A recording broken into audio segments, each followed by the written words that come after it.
The Balinderry River flows for 47 kilometres through mid-Ulster in Northern Ireland, carrying water from the southern slopes of the Sperrin mountain range to the western shore of Lough Neagh. On its way to the largest freshwater lake in the UK and Ireland, it passes through remote upland peat bogs, wooded glens, basalt and sandstone gorges, bustling villages, sleepy hamlets, and open grazing pastures. At a glance, the river can seem idyllic, but beneath the surface, all is not well. My name's Mark Horton and I'm the Chief Executive of Balinderry Rivers Trust, and we're standing here on the Balinderry River in County Tyrone, which is a designated river. It's protected as a special area of conservation and an area of special scientific interest. And that's because it's home to the freshwater pearl mussel, which is a globally endangered species, but also to otters and a water plant called stream water crowfoot or ranunculus. One of the problems along the Balinderry River is that there's a lot of silt that gets into the river, a lot of soil escaping from the fields along the edge of the river banks, and also cattle getting in and out of the river, which causes a lot of the sediment to escape.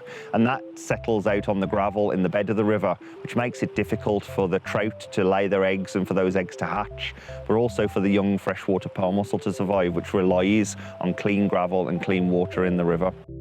The work of the Balinderry River Trust is focused on improving the river environment, both habitats and quality of the water. Due to the low number of pearl mussel in the Balinderry River, the Trust has a long-running breeding programme. This has produced thousands of juvenile mussels which have been released into the river. However, the levels of silt in the Balinderry River have prevented the successful reintroduction of these juvenile mussels. The Balinderry River Trust recognised the issue of erosion was a catchment scale problem that required a catchment scale response. They looked at the entire area to understand the interactions between the land and water environments in order to identify solutions. Since 1984, they have worked in partnership with 76 local landowners to improve the water quality of the river, including designing an agri-environment scheme, the Water-Friendly Farming Scheme. So we've been working with landowners to reduce that erosion by putting up fencing along the edge of the river to stop the cattle getting in and out, and also using a combination of stone or the tops of conifer trees, which is hard and soft engineering, to protect the riverbanks from further erosion. When we do this work with farmers, we're always looking for the win-win solutions. The thing that we're doing to not just protect the river, but also help benefit the farm business. And for example, by putting a fence up, it does protect the river, but also it helps the farmer in terms of cattle health. So it reduces the incidence of liver fluke because the cattle aren't drinking from dirty water, that they're churning up all of the mud and silt in. And also it reduces lameness in cattle because they're not struggling up and down riverbanks to get in and out of the river. So we're always looking for those win-win solutions for the river and the farm business, which helps make both the environment and the farm business more sustainable. 64 stretches of river where livestock used to access the water have been fenced off, and pasture pumps installed to provide drinking water for the cattle. 3,000 native willow have been planted. Their roots will stabilise banks and the growing trees will slow the flow of the river, reducing the erosion potential of the river. The farmers in the project wanted to improve their environment. They made a significant contribution to the project by moving materials, installing the fencing, and allowing the trust to use their machinery. They could see the win-win for both themselves and the river.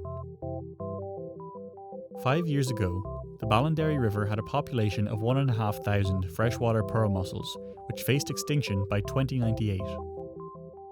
After successfully releasing over 2,500 freshwater pearl mussels into the improved waters of the Balinderry River, the Trust has pushed that date of possible extinction far into the future. The Trust are continuing their work within the catchment, engaging with 120 farms in the special area of conservation. Using project officers, they are developing farm plans to highlight changes that can be made to improve both the environment and the farm. My name's Rachel McEldowney. I'm a farm advisor with the Balinderry Rivers Trust, and in this area a lot of farmers don't actually soil test their ground, And the problem with that is that they don't know the nutrient content of their ground or the requirement, which is a problem, especially with the protected freshwater pearl species in the Balinderry River. Their approach remains the same, a partnership between the Trust and the farming community, working together to find simple, cost-effective solutions, improving the water environment and making the farm business more sustainable and profitable. Solutions which will benefit the river and the community for generations to come.